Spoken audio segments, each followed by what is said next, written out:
Mike, what's been your coaching journey? My coaching journey probably started in Sheffield when I started teaching, and I think it was just before then, when I was at university. I'm not going to say which one. The cricket in that university was pretty poor. I actually ended up having to take some of the sessions for the cricketers in that university because there was nobody who had any special knowledge at all. So I just went blindly into it. And when I moved to Sheffield to play for Sheffield United, I got a big boost in wanting to play at Bramall Lane with the quality of players that were there. And I was in a school, and all of a sudden I wanted to pass on things on to people. And not necessarily what I was like, but just the joy that you can get from playing cricket. I used to play a lot of football. Cricket was really, I think, what was my main sport, my main love. And it went on. I took my first coaching badge, where the examiner was a guy from Sheffield United, and on to the Advanced Award at Lilleshall, as it was done then. And it was a hard week. I was absolutely chuffed to have got through that and got the award. And then that's when I thought, well, okay, you better do something with it. And so in Sheffield, I thought, look at where the kids go, and there was no real pathway for them at all. So I started some coaching in the local sports hall, with invitees from the schools, and I should have done I wouldn't be allowed to do now what was happening then with the number of people I had on my own in 7 or 8 nets.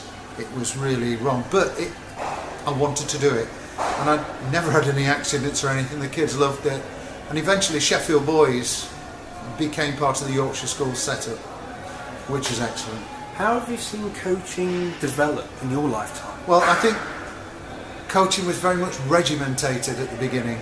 You will do it this way, you will stand in lines and lift your bat up, and you will do this. And I still think it happens now, but not as much, is that some people were coaching because they thought they'd got to coach. There was no real relevance in what they were doing apart from, I'm going through a little list here and I'm going to tick sure. Everybody does the same thing in that list.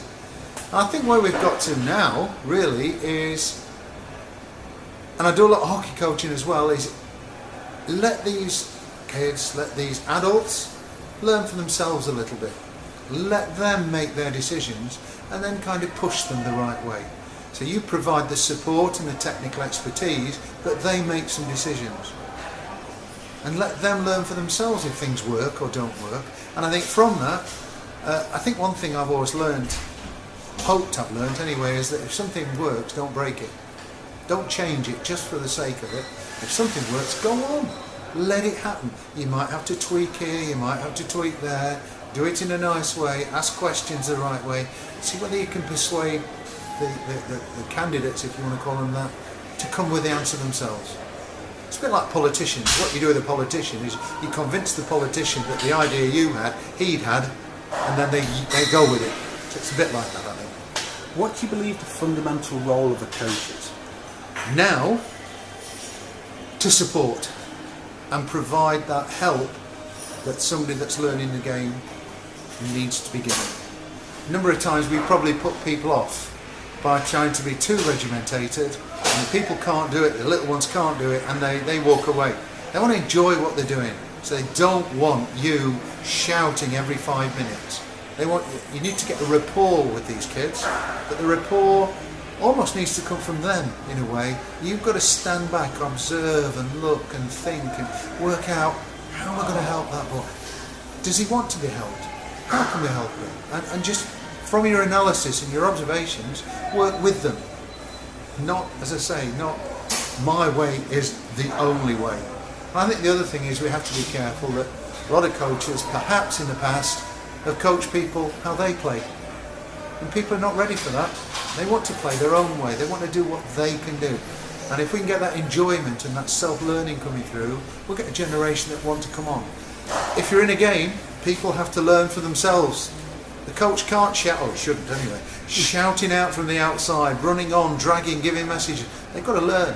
And the sooner these people learn for themselves, the easier it is going to be for that communication, that rapport between coaches and players.